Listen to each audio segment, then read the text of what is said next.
What? Another Sunday, another sipping stage. I am your host, S.LadyBug.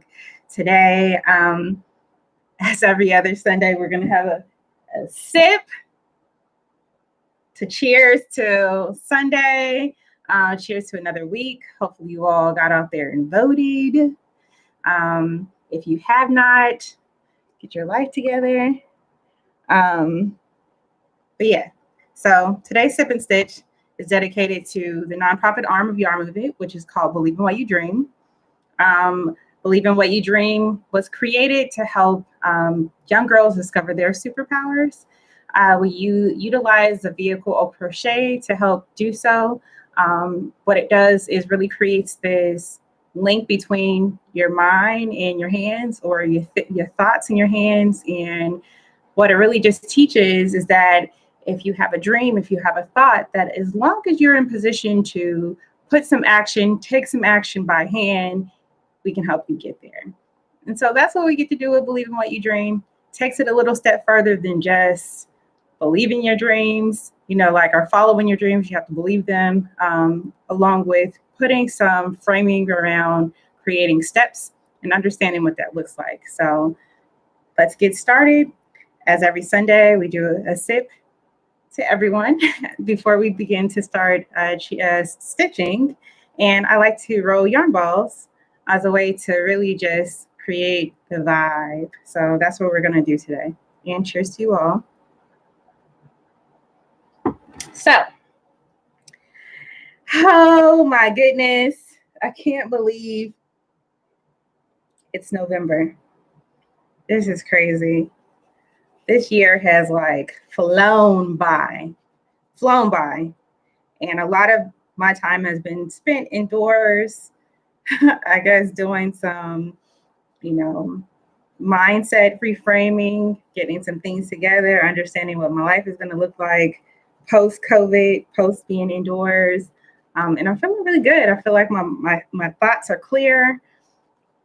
As far as where I really would say I bring the most value into life, not only my own, but also when I look at others, especially, walking into this mindset of being an entrepreneur, it's really set up for us to be in a position where we're helping to solve problems for other people by simple solutions. And those simple solutions could just be, being able to really help somebody just organize their thoughts.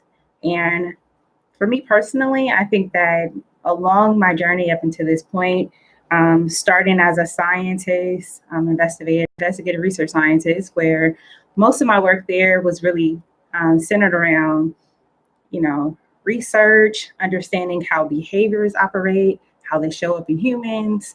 I mean, I did do some work with animals as well, but really it was all about thought and understanding the discovery of behaviors. And that kind of led to this sense of what we call in the science world, your KAVs, your knowledge, attitudes, and behaviors. And ultimately, it landed me in a good spot where it's not so restricted. Like most people when, they're walking into situations, many are taught, again, if we're going back to the conversation and following your dreams, it's kind of like people are telling you, well, whatever your thoughts are, just follow those without any kind of instruction. They don't let you know that, failure hurts. Doesn't let you know that people you feel like are going to be the ones who help you aren't going to be the ones. They don't kind of walk you through that process. It's just, a blanket message for you to go out and figure it out, right? And, I think that really is the reason why there's been this culmination of this thought process of believing in what you dream. Because, I think the biggest question nowadays, especially for many of us who are older millennials, it's always, if you were to go back and talk to your younger self, what would you say to your younger self? And that's a question that kind of comes up very often for me. And it comes around during various milestones. And, I think that I've got it boiled down to the thought process of, I would say, hey, girl, keep going and don't stop. don't be afraid to be different. And I really pretty much wouldn't necessarily do anything differently per se. But I would definitely be in a mindset with my eyes, like walking into situations very wide open, understanding um, the the terms, I would say, of 3 stages of like understanding what's temporary, what's seasonal, and what's meant to be there forever. Because that thought process has really, opened up just life lessons at this point that can be utilized not only in the walk of life, but also the steps in which are being taken for whether it's business or personal, and the development of what we like to call relationships, you know? And it's really been able to take it far. And I think that that is a great indication of understanding, at least for myself, to keep on going. You know, I don't think that anyone can really say that they're perfect. And perfect is what, really, right? Really, for me, I'm perfecting what I was doing yesterday. And if as long as I'm a better me today than I was yesterday, then I am my only competition. And I like to say competition. Most people, are like, oh, I'm not in competition with anyone. For me, I'm in competition with myself, to make sure that whatever I'm doing today is an adjustment to what I was doing yesterday that didn't work out, or a continuance of, steps of what happened before. Because that is really the key of like remaining in movement, right? When you think about a train moving, one of the analogies that I like to use in business is that when we're talking about marketing, it's like a freight train trying to get up a steep hill. And once you get up that steep hill, it's like on and popping from there. But, it's the sweat labor, the love labor, the crying, the long nights that kind of get you through that time that really makes it all worth it. And so that's why it's really important, with the concept of the sip and stitch of like just coming like on live and just talking. I've discovered the importance of really being able to celebrate wherever you are in any given day, because number one, God has given you another opportunity to see it. Two, you didn't necessarily have to necessarily make it either, or three, it's like important to remember like, hey, maybe when you started the process, you might have ran into like even just times where you had to convince yourself that you could. Meanwhile, dealing with all the naysayers like, oh, girl, you ain't gonna be able to do that. Really? Like, why are you trying to do it that way? Versus when you finally get a chance to do it, minimally you can say that, hey, I had an idea, I put the proper effort into it, and I brought it into fruition. So when I think about sipping, I don't know if you all have been watching the series Fly Girls, but one of the questions I asked all of the Fly Girls who come on in an interview is that, are you a tea or a wine girl? And really the terminology of like sipping is really just that. What you sip kind of determines really like where you are in your stage. For me, if I'm drinking tea, which I wake up every morning and drink tea, I go to sleep to tea as well, but it's just like a comfort, and really it's really my way of telling my body, I have not forgotten about you. I know that I'm in active movement, and I appreciate you allowing me to get through this day and other days as I put exhausted, sometimes, leftover energy into the things that I'm really wanting to pull together. Secondarily, when I think about days like today, I'm, sipping a little wine. And it's just a way to celebrate life, celebrate the moment, especially during these challenging times. Everybody is not in position to really celebrate and be grateful at all times, Yes, we can be grateful for the time that we have, but, there are many people who just didn't make it through already. And so just being able to celebrate that while we can, and remembering to, people aren't going to give you flowers, give yourself your own flowers while you're here. Pat yourself on the back and say, girl, you got this. For real. I mean, that's just my mindset. really feel like it's important to vibrate really high, especially as a creative. Literally, crochet is a spiritual like connection between the artisan and whatever you're creating, and literally you're transferring positive or negative energy or whatever you're going through at that moment. And so, before I make anything, create anything, I like to do yarn balls as a way to really organize my thoughts and get on a nice, like, balance synergy with myself and whatever I'm creating, which really, really opens up my mind to be in a space to really be creative without restriction.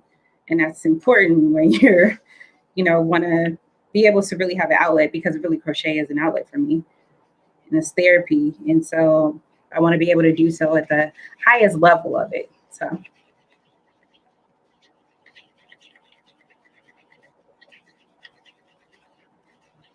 I'm just gonna, I guess I can do the whole thing because this one is not that big.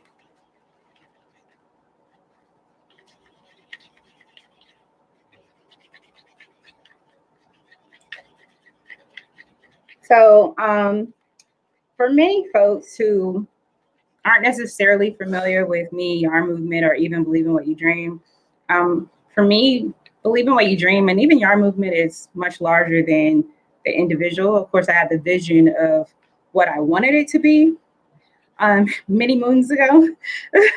And it was just a way to really just be reflective of, my own journey of how I even learned how to crochet. And I was really sitting in a room with a group of elders, my grandmother and her friends, and just hearing their stories and watching that tradition. And, really at this point, like it's somewhat of a tradition that's kind of faded. I mean, at least in the way that I used to see it. It was a real way of engagement and building community and, exchanging culture. And I feel like that's very important. And crochet for me is a very interesting tool to have.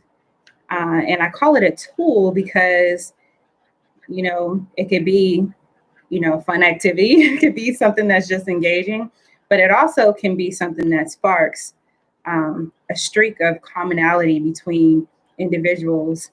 And that I got to see over the years within travel. Because with even just following, crochet patterns or exchanging patterns, or even just exchanging thoughts, like crochet doesn't have necessarily a singular language. It's a universal language that doesn't require us to speak the same language. We can speak the same crochet language. And so I thought that was very unique because literally I've been able to walk into situations, and I don't know if you all have been able to do the same thing, but literally find out just through this discovery of how many people know how to crochet. And their journeys are very similar to like the way that many of us learn, for most of us, right? Where we learn from a generation prior who's sharing so we can continue this, tradition. And, we may not be able to verbally speak, but we can connect. And I really believe that that is, the concept that's important, at least for me moving forward as, the creative director, is that I want to create moments where individuals can connect over yarn. And that's why it makes sense that going through and create and believe in what you dream, because we're connecting over yarn, but also there's this exchange of empowerment in the sense of theoretical and economical empowerment that happens, especially in some of the communities that are underdeveloped or in the process of not being developed. I guess I really don't necessarily think that underdeveloped and non-developed communities are really the same, because it could literally be a community that has light but may not have water, or have both but don't necessarily have a system. And so walking in to teach the next generation, whether it be the girls that I'm working with in the classroom for Believe in What You Dream, or connecting with the local artisans to really share this exchange of, hey, this is how, these are some things that I can give you or share with you to really implement this extra level of power in your business, to show you how you can take your business from point A to point B, and really put it in position where, you can really reach your desired goals. So when you all hear me say embrace your dopeness is, on the same lines of, be confident in who you are. Don't let anyone dismantle you. If you told yourself you can do it, do it. You may not have all the answers, but starting is really, really the hardest part, right? Next is understanding, the process, and therefore creating a plan, right? And so literally the steps of walking through the Believe in What You Dream program really puts young girls in the mindset to be a critical thinker in that way. So starting off with the dream catcher, just the symbolism of the dream catcher being, this, tangible presence, something that's a daily reminder to let you know that, hey, not only do you know that you have a dream, but also here's a reminder just in case you don't have individuals telling you, beyond just follow your dream, but hey, that you're capable, you can do this. Then secondarily, journaling. So journaling is really just centered around the power of writing, right? This think and link process of exchanging thought to paper and creating something you can go back to over and over again. It's just the repetition. So not only can you visually see it, but now you can read your own words of this journaling process. And it's not just writing down what the actual dreams are. It's writing down, what did you do? It has to be, a call of action, an action that you're actually taking for yourself. You're calling your own self out to say, hey, this is what I need to do. And when you do it, make sure you write down what kind of happened in the process, Then lastly, learning to crochet is, again, this other level of giving yourself like almost instantaneous results. Because prior to even learning the basics, right? I mean, these are 2-hour classes, right? So many of the girls that I work with walk in and not know anything about crocheting, haven't really probably gave any steps beyond eye-hand, coordination beyond holding a pencil and writing. So literally even just that, gives them an extra boost of like, okay, here's something I have never seen, or I've seen and I think or thought that I couldn't. And now they're in the process of learning. And literally what we're really doing is just showing like, hey, anytime you tell yourself that you can't do something, you give it some real focus. We're talking about 2 hours in the session, but now if you're talking about doing something larger, if you give it that type of focus, imagine what you can do. And so when I say discover your superpowers, that is the superpower. Understanding like, what is it inside of you that really puts you in a place where you're confident about life, that you can do anything that you want, that doesn't require anybody from the outside.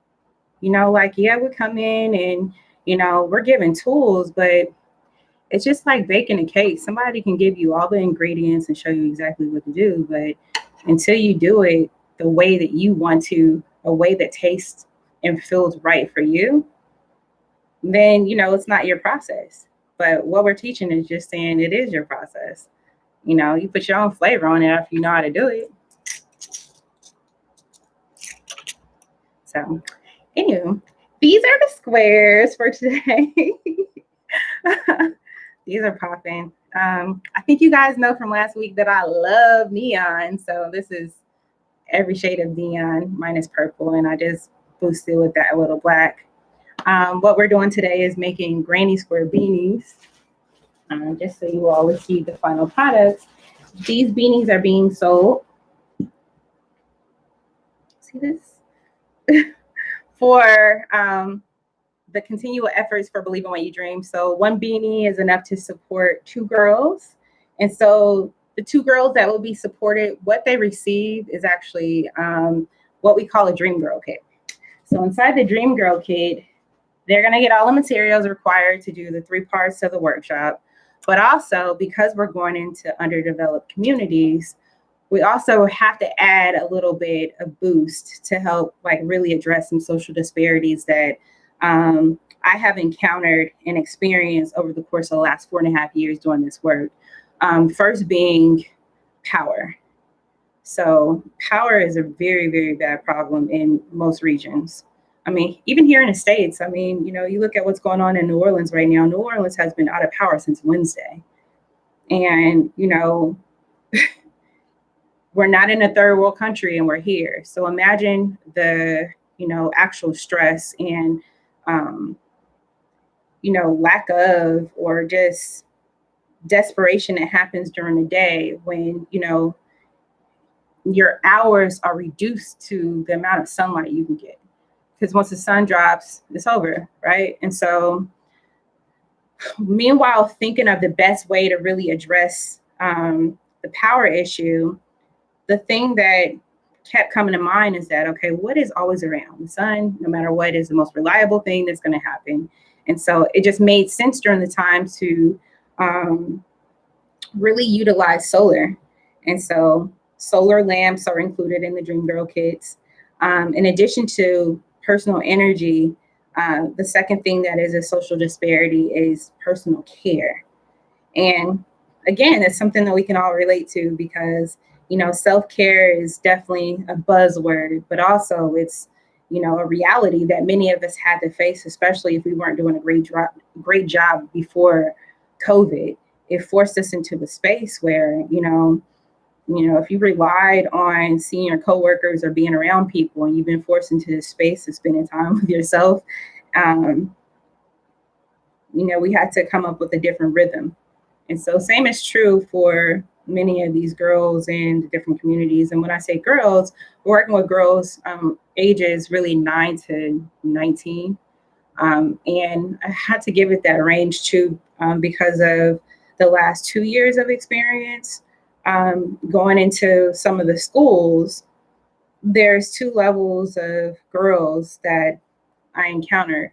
One set is those who are actually in school. So it's, you know, photos that you may have seen me post where girls are wearing skirts, their heads are kind of shaved because it's a part of the uniform. And then there's other pictures where you see girls who are wearing like regular clothes, and they have hair and, you know, they're wearing some kind of makeup or, you know, so to differentiate the 2 groups, one group is the girls who are in school, of course, with the uniforms, and the other group, they're actually teen moms. And they're not in school because once you become a mother, you're pretty much no longer allowed, at least in East Africa, to attend regular school.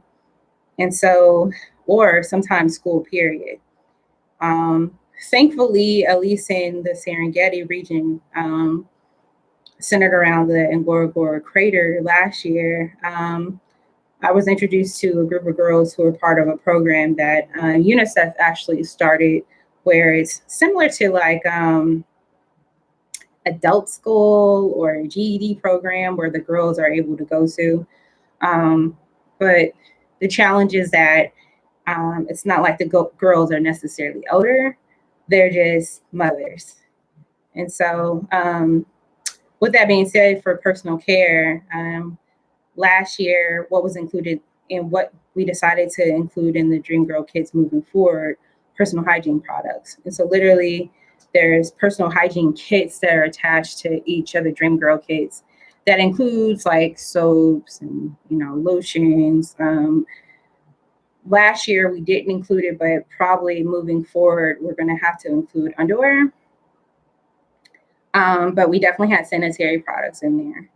And so the goal is to continue that work and really put our girls in the best space to be successful. So when you are making a donation to Believe in What You Dream, that's what you are contributing to, which is the next generation of she bosses that are coming up. And we really put them in position where they have the most optimal opportunity to be successful in their future. Oops.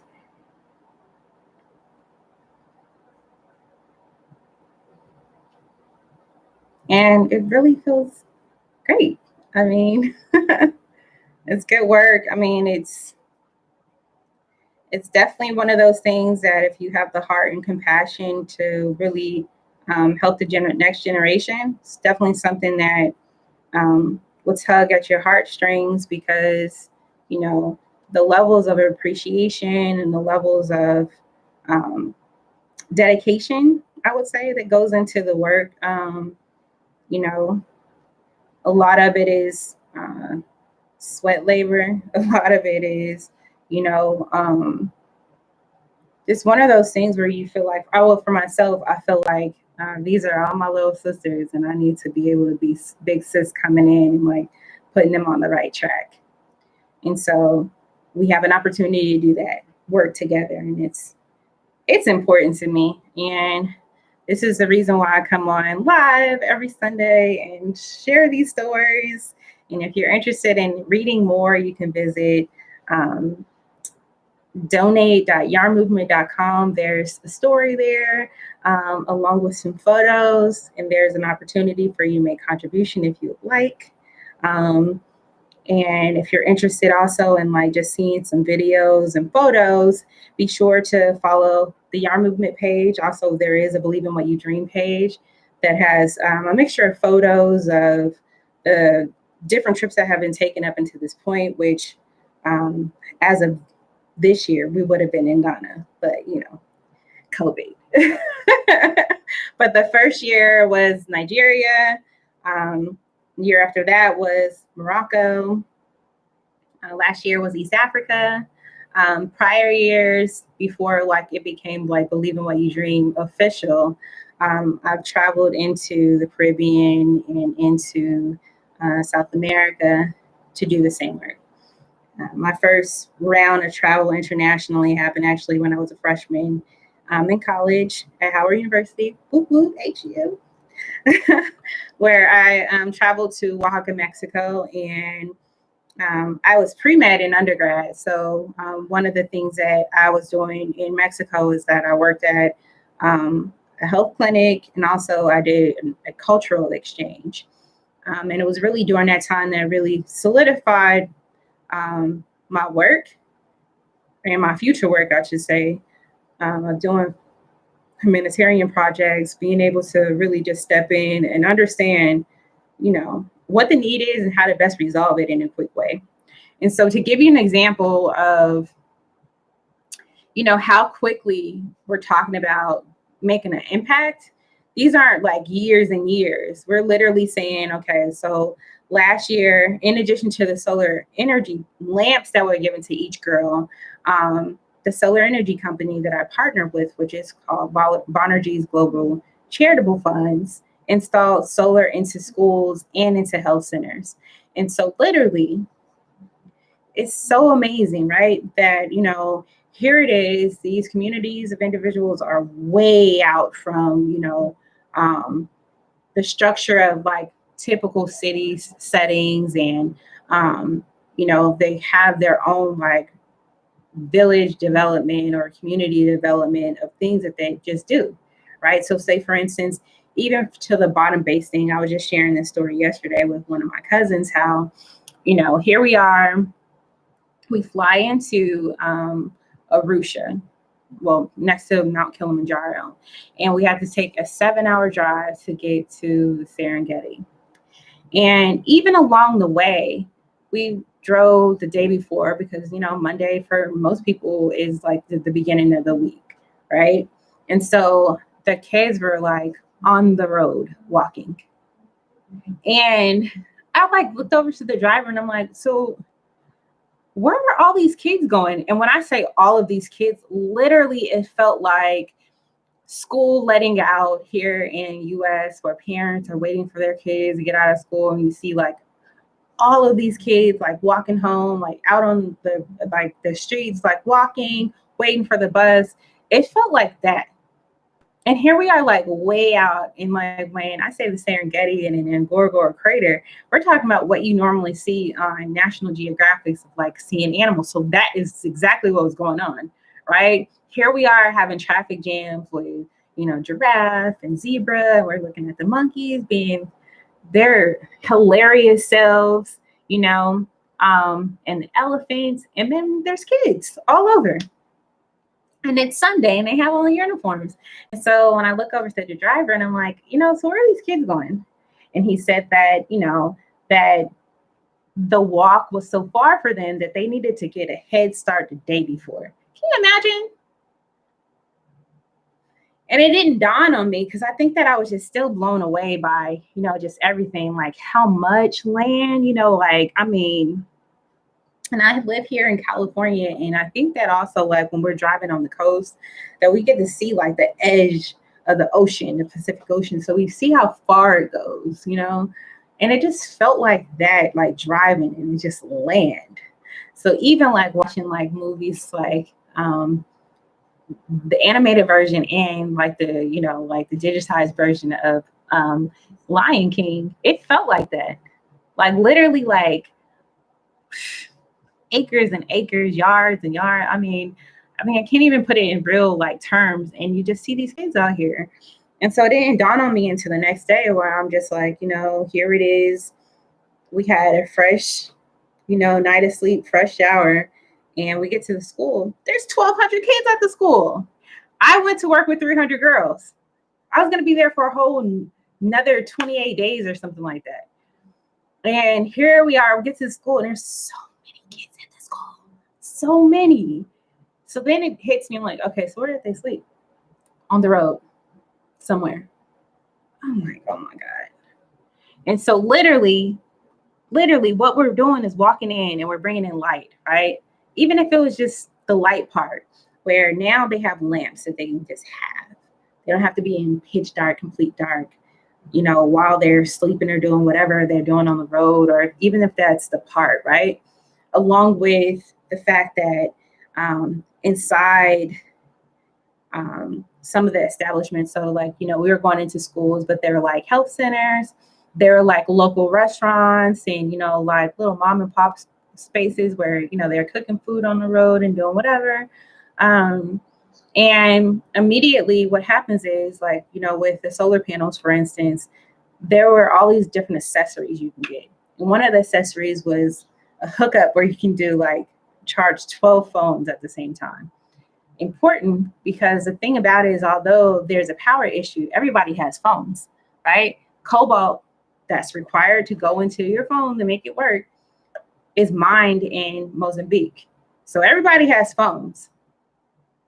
It's a challenge charging them. And the typical way of charging, again, when I started this conversation, I was saying how everyone kind of has like their hustle, right? So it's one person's hustle, he may have a motorcycle, he put a little milk crate on the back, he collects everybody's phones for the day and drives these phones 4 or 5 hours out to go charge all of these phones to bring them back so people can have phones to talk on, right? That's his job, right? Makes money. People are giving him, a few shillings, so that's a couple bucks a day to do that for them. And that's his job. That's how he makes his money, right? So here we are, we bring in these solar panels and they get this accessory where you can charge 12 phones at the same time without driving, paying for gas to go on a motorcycle. And now you can do this right where you are. Cottage business, boom. Right? So that's where like impact, immediate impact. That's not something that took years to do. Is the goal to bring all of Africa out of the dark and put light everywhere? Sure. But that requires a lot more because we're talking in locations where, I mean, not only are there not roads paved after you get to a certain point, like literally we're on safari truck driving over rocks, driving through rivers to get to some of the schools that we're going to, right? Because it's not important for people to like drive and get to the schools because people will go to the schools, or the girls or the kids will go to the schools, live around where that area is, right? Or pretty close. And so literally we're walking in a situation where, hey, we do enough of this, you know, how invigorating is that? Where, here it is where you have to deal with your daily unexpected, expected nature of like what happens just day to day life, right? And you have an opportunity to, you know, put forth a donation of money that you would just spend in a week. That's going to change the livelihood for someone that day. Very similar to, someone giving you an opportunity, unexpected opportunity that really, really goes a long way. And, sometimes when people may give you things like a gift, they really don't know how much or how important that gift is to you, And so that's why this work is important, because I think that, by school number 2 last year, I mean, number 1, I still really didn't really have an opportunity to soak it all in.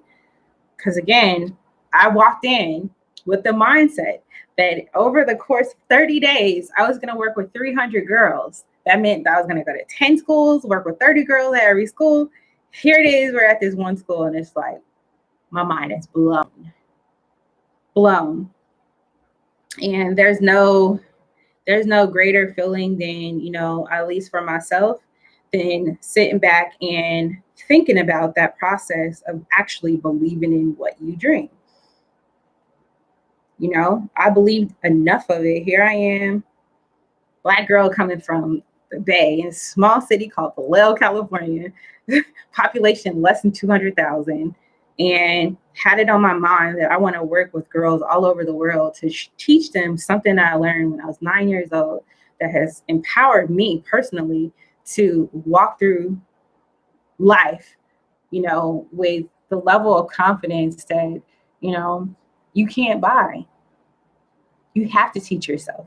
You have to believe and embrace everything that you call dope about yourself in order to do it. And that's what I'm here to share. And I feel like, again, when I say you can't buy that, that's something that has to be learned and gifted, right? Where it's just like, it doesn't matter how many people, take you to the water. It's up to you to drink it, right? And also make yourself acknowledge the fact that you're refreshed. Same thing. Here we are to give you all these tools. We all go to school. We gather a certain level of, knowledge and information, but we have to apply it.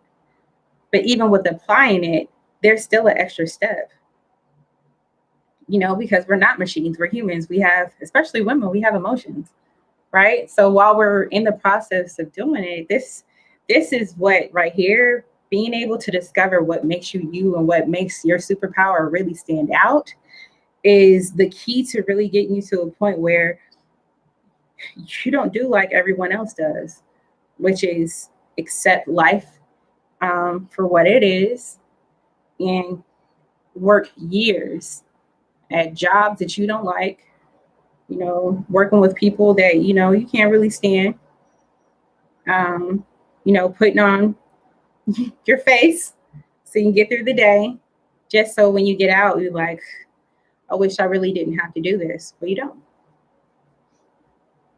But that right there takes work. Being in a position where, you don't and you take steps, and I would say for myself, the key to my journey was having a plan and a real plan to follow, and it's not to say that you got to have a perfect plan. That's not what's going on here. It's literally writing down steps and really putting yourself in a position where you commit to yourself. You bet on yourself. You write down steps, and you start checking them off. And what happens is no matter what, once you start checking them off, you're going to be in a position where, now you are your own superhero. You put yourself in a position of power because you don't have to wait on anybody else. All you're doing is following your steps. And then when you hit those moments where you do need help, because we all at some point hit a point where we actually need help, right? I like to look at it as this analogy that, people believe in the quote of like, it's lonely at the top. I don't believe in that.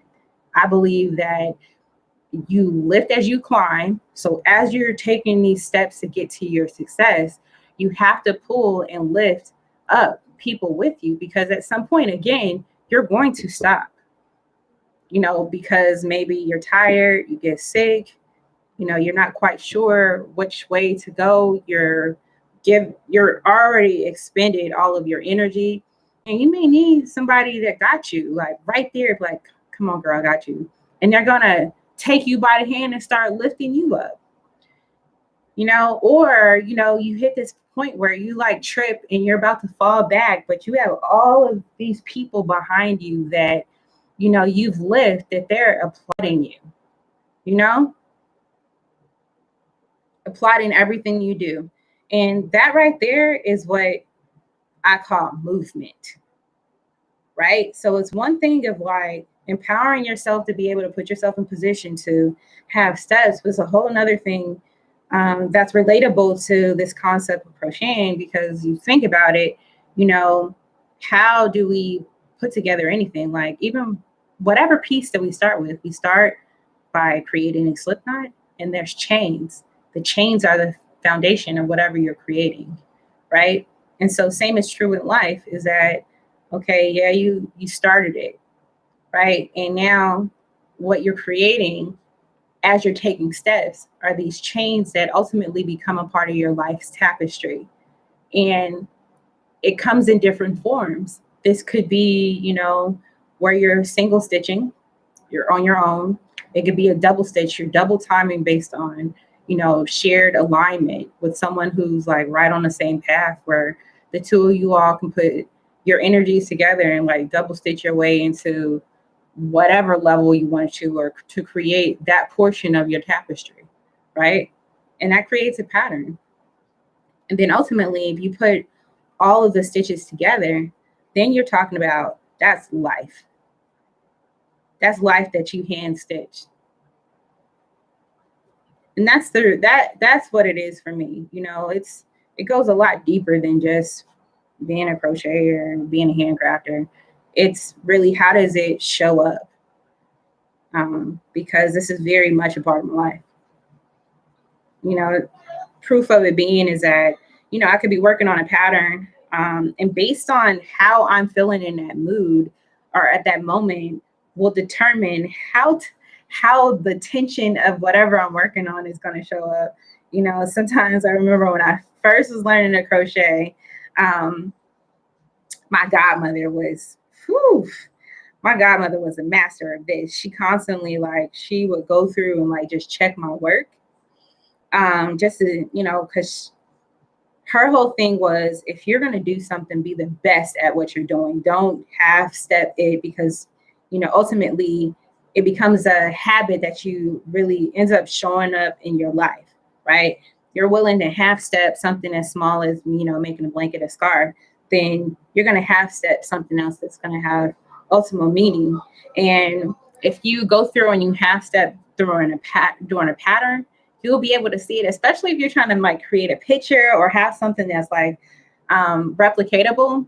You can tell like when it's not right. And so when going through this process, my godmother, she really taught me that lesson. And I'm glad I learned that lesson then. Like, it definitely hurt during the time, because literally I was done making a scarf and she took the whole thing out. Well, she took out one roll and then she made me take the rest of it out. But I just remember the feeling, that moment of just like, oh.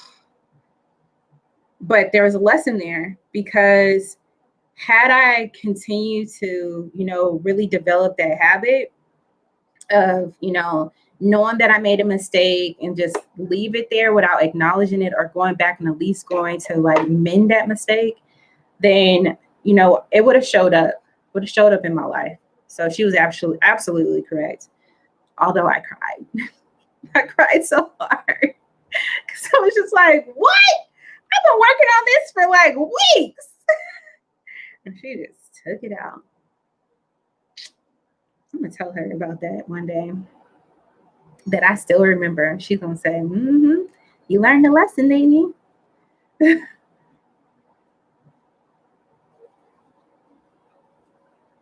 So, I mean, all of it is important.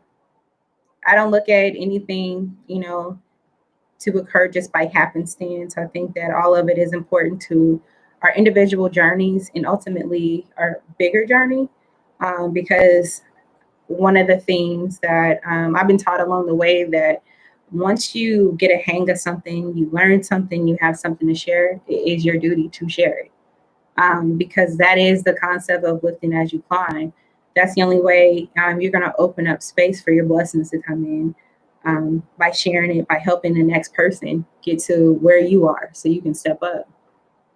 And I think that's an important lesson, that people are just like, wow, really? This is just crochet. And it's just like, yeah, but there's a lot of lessons here. That at least I've seen that I've been able to pick up that have been very, very, you know, powerful in my life and along the process. One of which, I would say that um, when I started this conversation, I was saying how important it is for me to vibrate at a very, very, very, very high space. And it's because I don't want to be the reason um, to bring like negative energy to someone, you know, because I don't think that's fair. And if I'm personally going through something, like I will probably not say anything. I'm a great listener. I'm that friend that, you come to for solutions. I'm gonna hear you out and we can talk through it, but I'm not like get over it, but I'm like, okay, what can we do right now that is going to be useful moving forward? Just because, again, I'm about movement. Let's keep it moving, you know? And I guess it also puts me in a space where, I understand how to fail quick. Because, if like some people don't like to say the word fail, but I do, because again, if this is a space where I'm telling you I'm going to be a better me today than I was yesterday, then I got to fix whatever happened yesterday or whatever happened a couple minutes ago so it doesn't happen moving forward. Kind of similar to the story I was just sharing with dropping a stitch, you know, making a mistake or having a failure is kind of like a drop stitch. What are you going to do? And for those who aren't like familiar with the drop stitch, so like right now I'm working on a granny square, right? So it's basically 3 double stitches that are in here to make a cluster. And so literally, if I don't do one of them, I have a different size, right? So there's 3 here and there's only 2 here. And it actually shows up. So if I'm doing this 3rd one here, you can actually see it there, right? It's slight, but it's there. And because I know it's there, I got to fix it because it's not going to be right.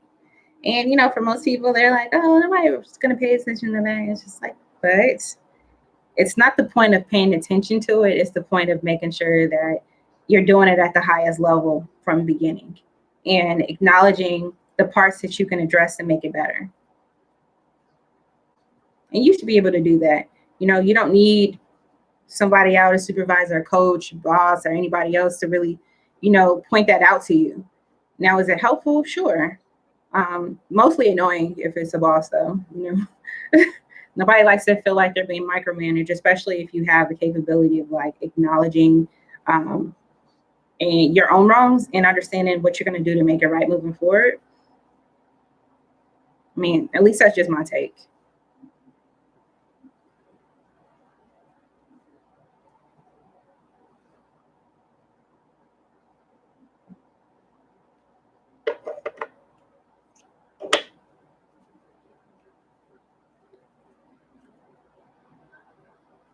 Rate them.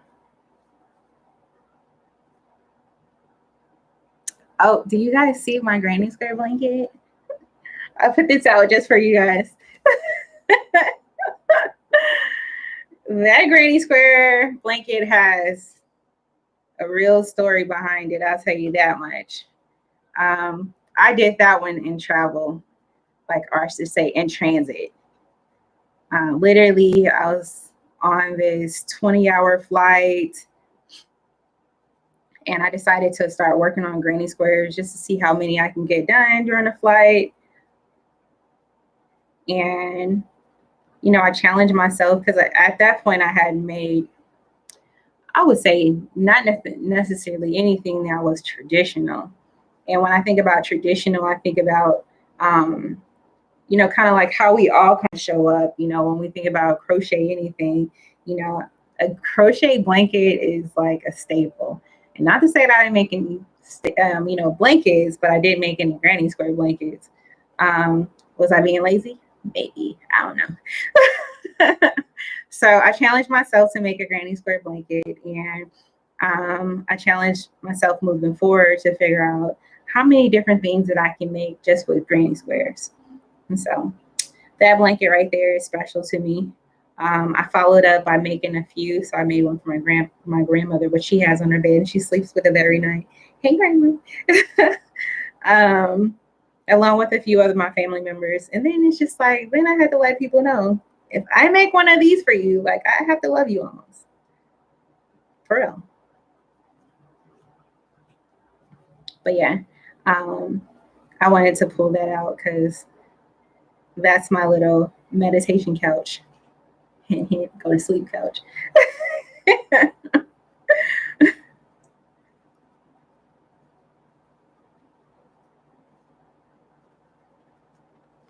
But yeah, um, I'm just really excited to see what's going to happen moving forward. You know, it's a crazy time. It's a lot of moving parts, but I think that I'm ready to take on this life and continue to work. Because there is a lot of work to do.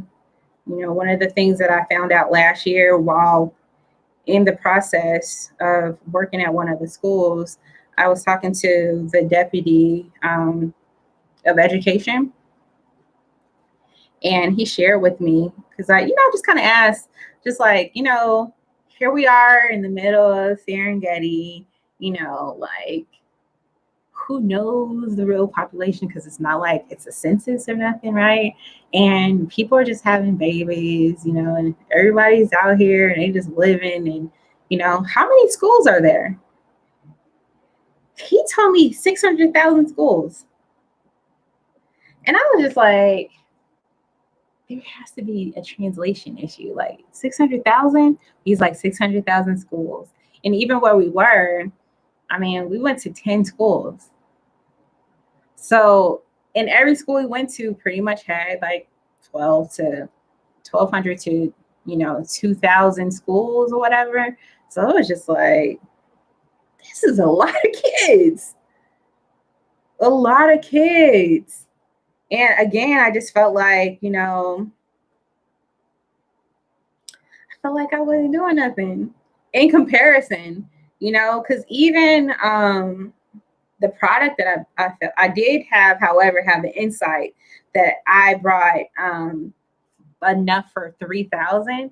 But my goal was to leave enough like materials and, you know, yarn and stuff at the school. So the girls that I did teach, because I knew I was only going to work with 30, could teach other girls and kind of just like, you know, spread on like how I came in as Big Hey Sis, you know, and teaching the girls how they can just kind of repeat that process. But y'all, I mean, I still can't even get over that part. So if you all are listening to me speak right now and you're down to, you know, help contribute, you know, if you need to hear more information, You know, you can visit the site to make a contribution. You can click the links in whatever bio you're watching this video. Get a hold of me and let's talk about it. I'm open for collaboration because, again, this is now beyond myself. This is way more than I can probably do in a lifetime. But I'm willing to be in a space where I can be utilized as an instrument, a vehicle to continue this process and really push along this narrative of helping young girls really get empowered to find and discover their superpowers, like I said before, because we are super powerful. Word.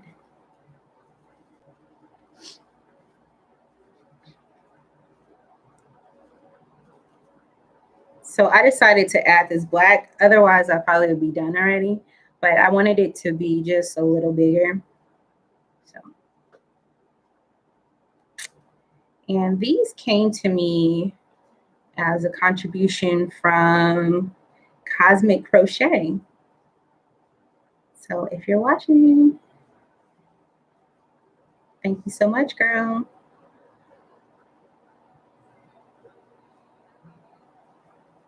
Oh, and I would be remiss if I didn't shout out my girl.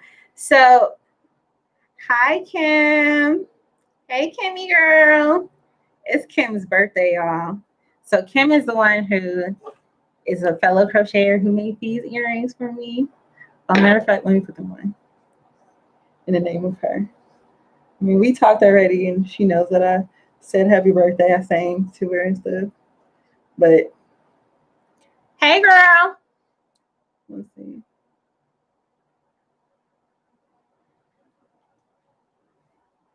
Let's put these earrings on. These earrings made me insta famous. You sure did. Okay. So we're gonna sing happy birthday to Kim. Me.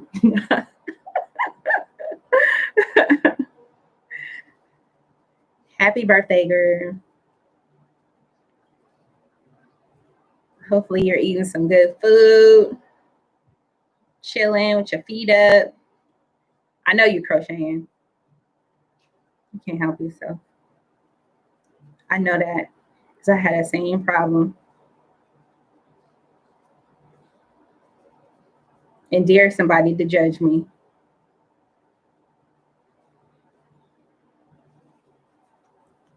Okay.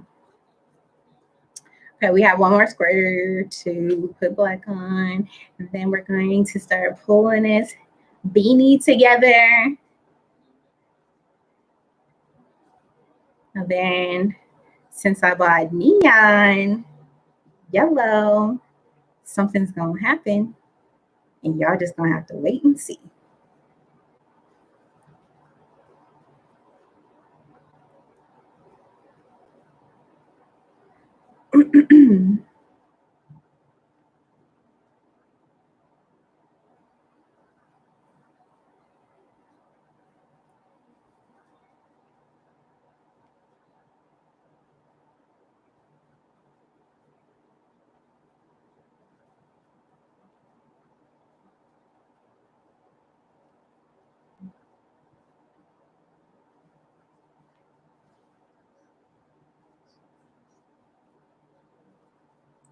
Speed up this process. I've been doing more talking today than normal. I don't know. I was watching this video and I got inspired all over again. It's one of my videos that's in my phone because I refuse to delete videos out of my phone. Oh my gosh. And photos. I need to do better though because I'm having a storage issue. And you guys may say, don't you have enough gigs on your phone? I'm like, yup, I do. And it's like 12,000 videos. But don't judge me. So one more square. See?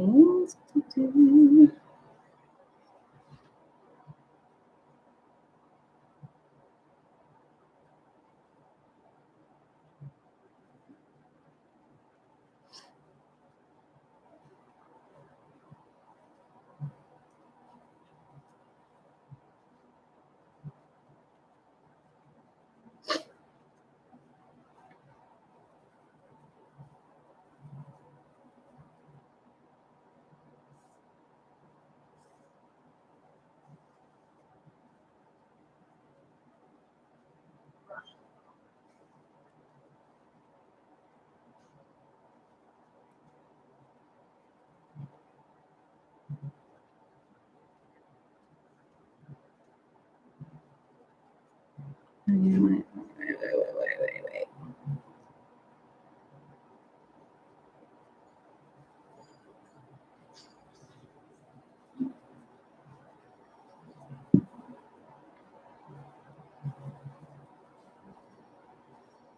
Uh-oh, I can't wait to see your photos, Kim. Kim says she finished her shrug. She's been working on her shrug for her birthday photos. Ooh, can't wait to see, girl.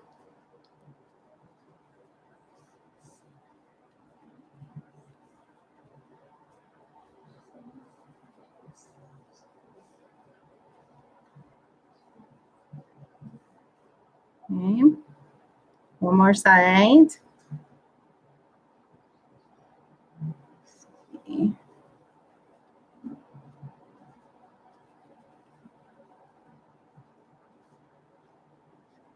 So I started watching a new series yesterday. I know I'm late, so I don't need your judgment, okay? Because I don't watch TV very often, and it's not even on TV; it's on Netflix. But the Grand Army. This is an interesting show. Oh my gosh, the life of teenagers. Lord have mercy. There's a lot going on.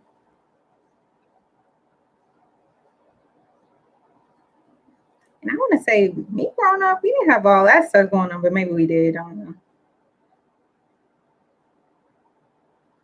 But they do have to deal with different things, you know. I would say in my own journey, I didn't have necessarily mm, a nationally or internationally reserved crisis until 9/11. I was in college, though, so it wasn't like I was in high school for that. And one of the main things that happens in the show is that they kind of deal with the crisis right away. Crazy. I mean, well, that's not true because I guess Columbine, but that wasn't me, but it was definitely something that was witnessed, I guess. But it's very interesting.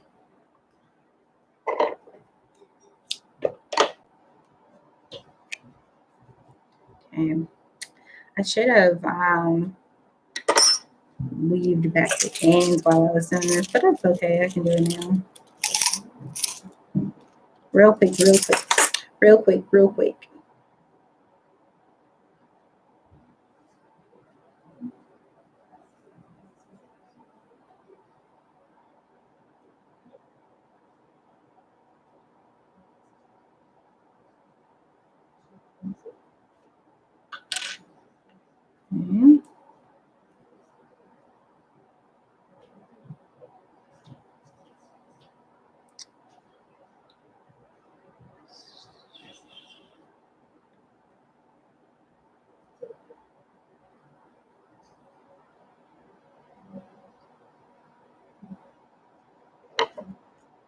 And it is not working with me. It's fine. Don't be my friend then. There we go.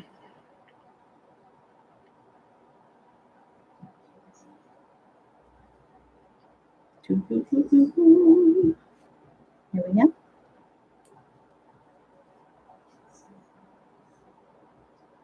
I'm so happy with these metal needles. I just found some rose gold ones, but I don't feel like I'm justified for buying another set of metal needles just so I can be fly when these work just well. But maybe that will change in a couple of months. But for now, I'm using my little metal yarn needle.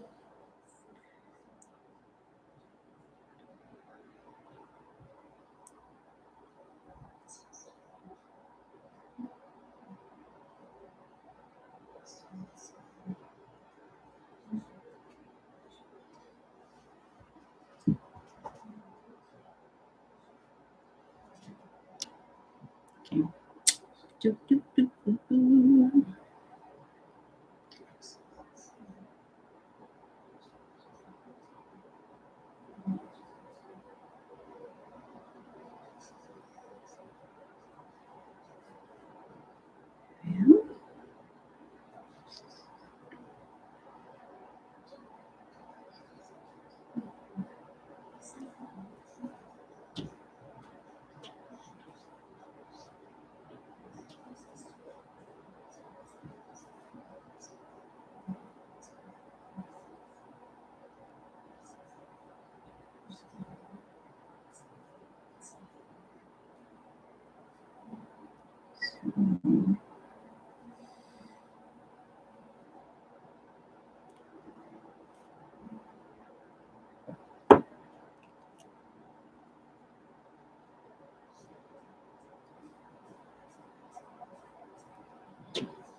Yeah.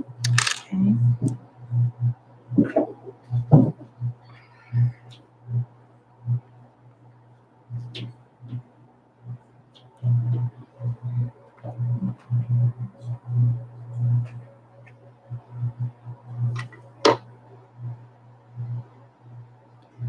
Let's put these squares together. Let's put these squares together. One more square. One more square. One more square.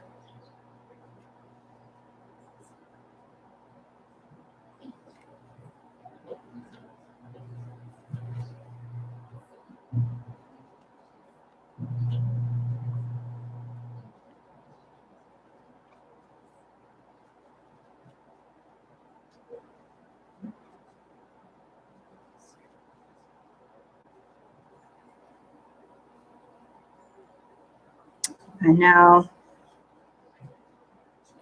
Kim said that she might need those rose gold needles too.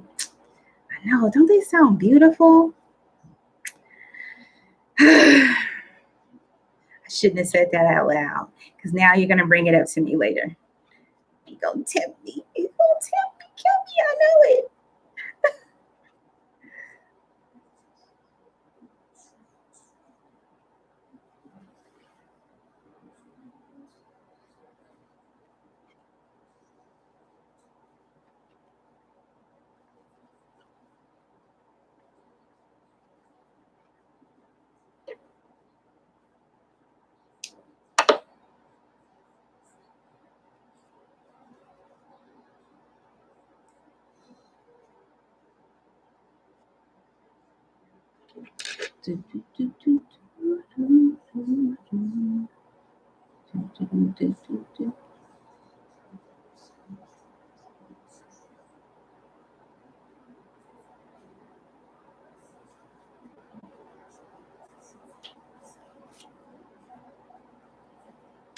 Boom.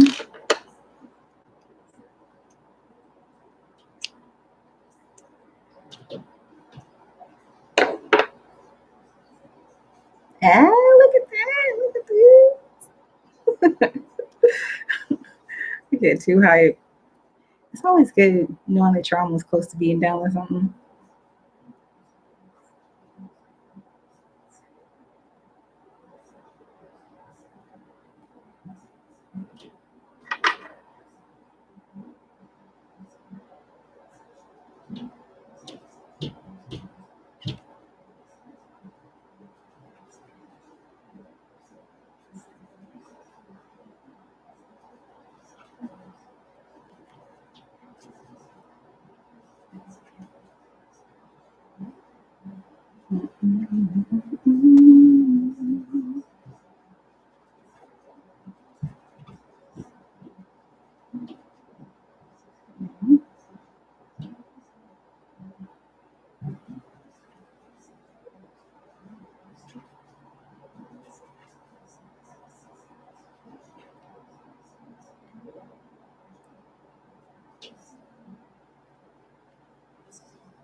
Okay.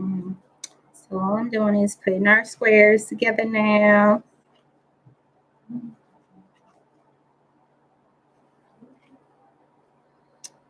And that means that I am just a few steps away being complete with this beanie. When I first started these sip and stitches, I would be on here for like 2 hours just finishing the entire beanie. It takes some time to finish up the granny squares, but I believe I got it down packed in an hour. For this one, I decided to add the black, so it's just a little bit more time today. But I think we had an opportunity to really like dive in a little deeper with some of the stories um, that are captured during this journey. And when I say captured just on the personal level. Um, Although I had a team who traveled with the last time in Morocco too, we captured video and we documented the process. But there's something that can't be picked up when you're looking at film, and that is the emotional exchange that happens. Um, that kind of just goes with the exchange of like human energy, and that's something you can't buy, you can't capture, you can't repeat. It's just something that you just have to experience. I can tell you stories until I'm blue in the face and tell you how, phenomenal it was for me. Um, Phenomenal it was for me, not phenomenal. Phenomenal it was for me. But who's to say what your experience would be? Maybe a different one, same type of emotion, but maybe a different exchange because it's really based on where you are in life and kind of what your life experiences have been. So yeah, Kim says the black makes this really pop. Ooh.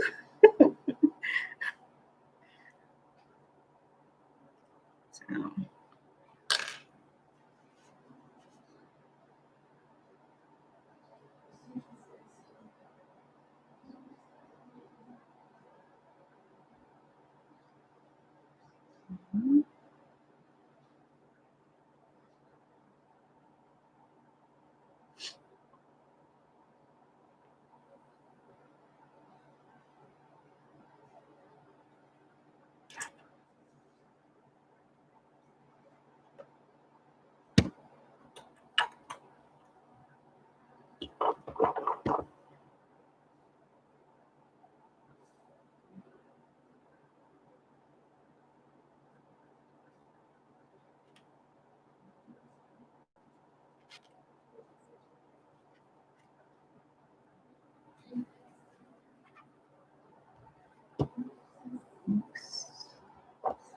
oops. Everything's falling out.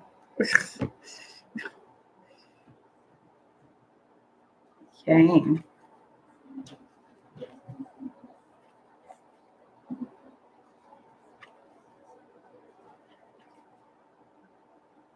See? So we're just on the other side of the beanie, and then we get to bring the two sides together, and I get to show you how magical it looks.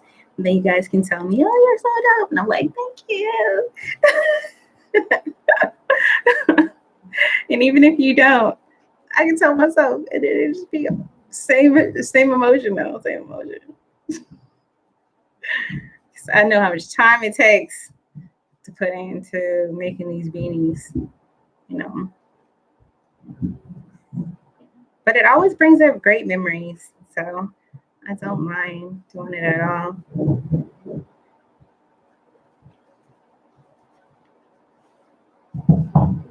My dear Mama Cora, who is the original woman who taught me to crochet, has passed away a few years ago now.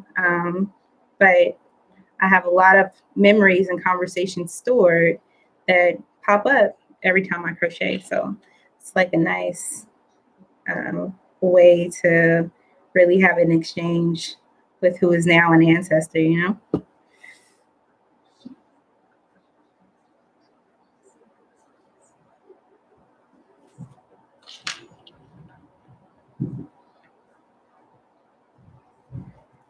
So just one more side, and then we can put this baby together.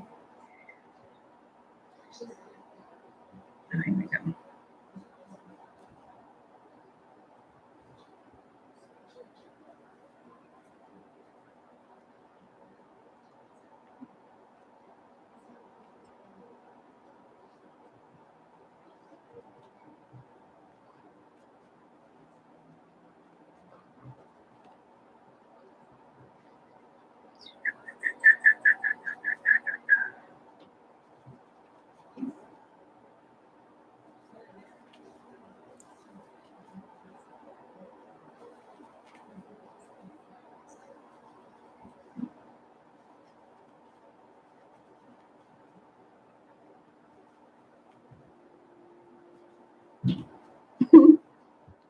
My crochet history is a whole human being now, a whole adult life, you know. I've been crocheting for over 20 years.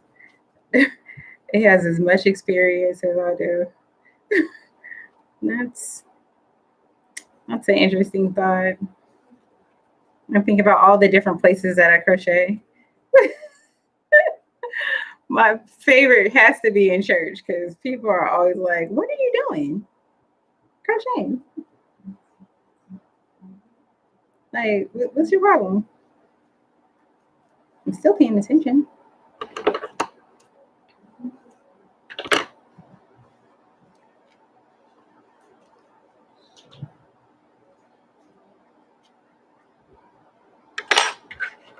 And here we go, y'all. My thread. We'll weave these back in.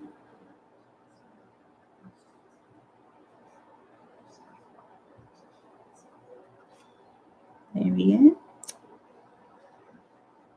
And put this side on that side.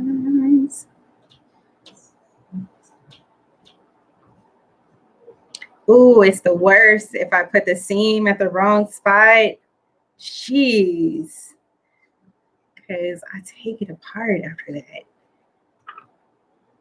So I want it to not look crazy. Let's see here. I just realized that Instagram loves me today because it sure didn't kick me off. That's interesting. Normally it kicks you off in an hour.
Here we go.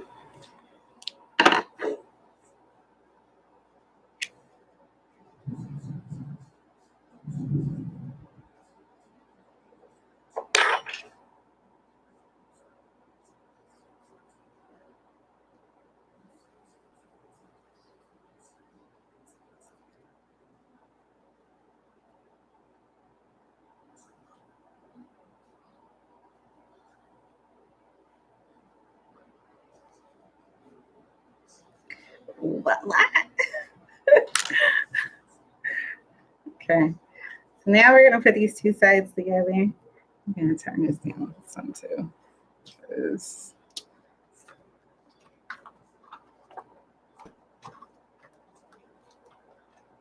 There we go.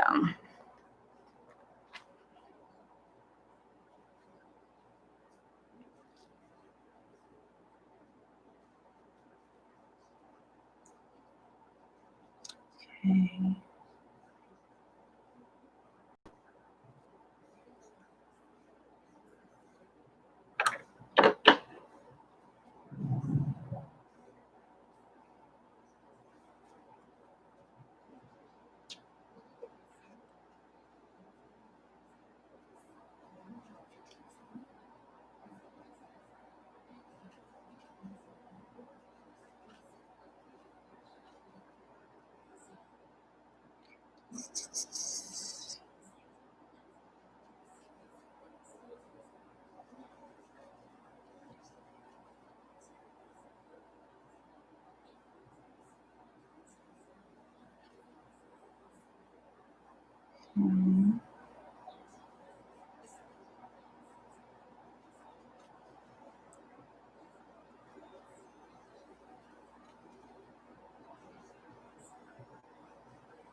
Really?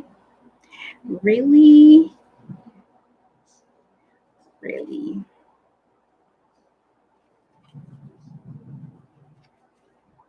Okay. Now we on a groove. You got to get your groove on.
Okay. So I'm just gonna do one last side here. Hey Lex. Hey girl, hey.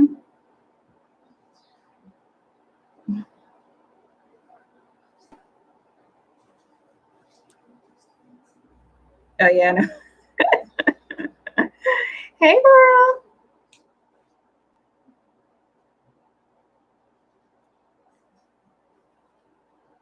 How are you? How's your family? And my grown niece. Oh my God. She is not allowed to grow any longer.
Here we go. Here we go. You're almost done. This is the victory lap.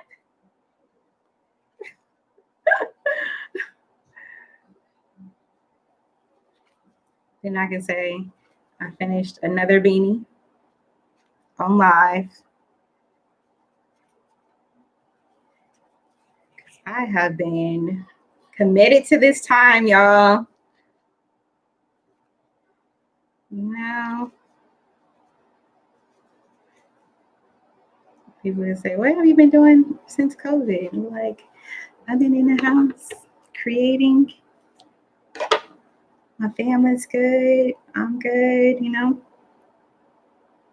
Still have an ability to pull out a smile in the midst of it all. Okay. In the midst of it all. It is crazy in these streets. Okay.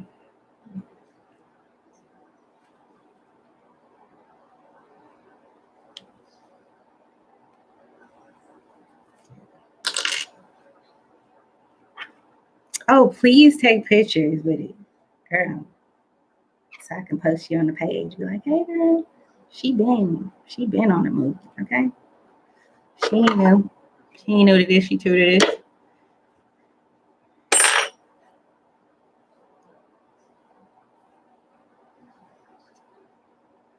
Oh, tripping.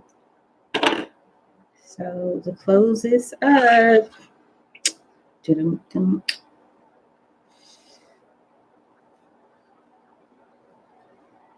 Okay, so now I just need to close our beanie up at the top.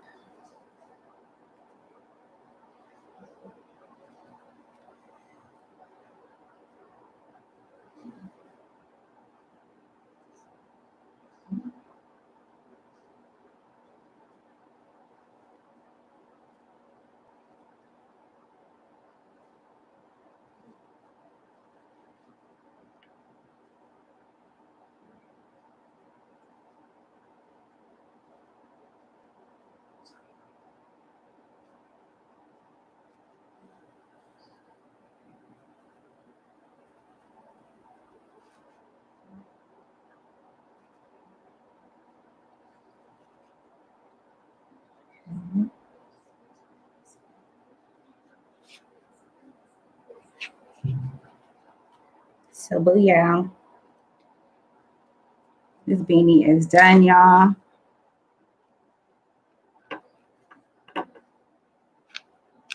So I'm gonna make sure we don't have no holes at the top.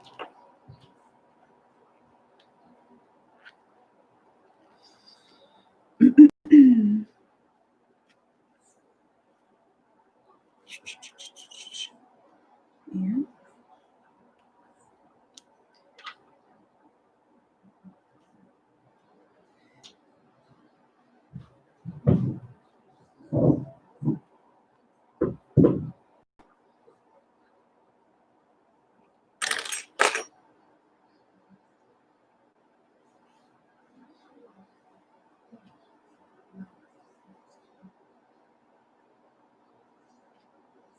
Okay, so boom, just gonna cut off the extra string now that everything is secured. Because I don't want any strings hanging out. Even though it's on the inside of the beanie, it just looks much more neat not having strings hanging out all over the place.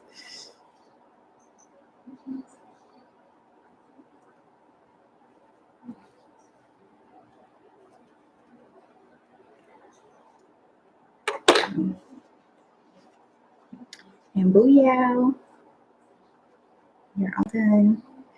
And I'm gonna it. And boom. Green square beanie.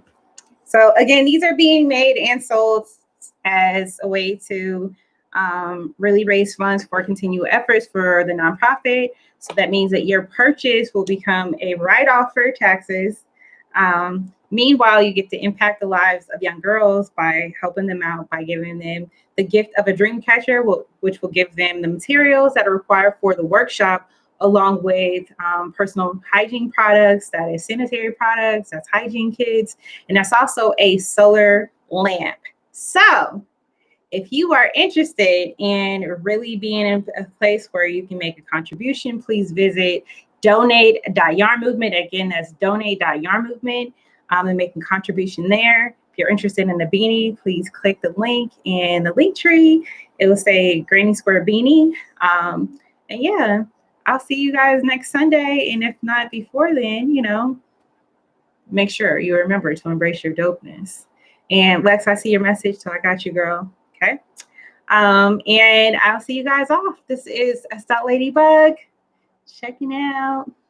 Guys, have a good Sunday.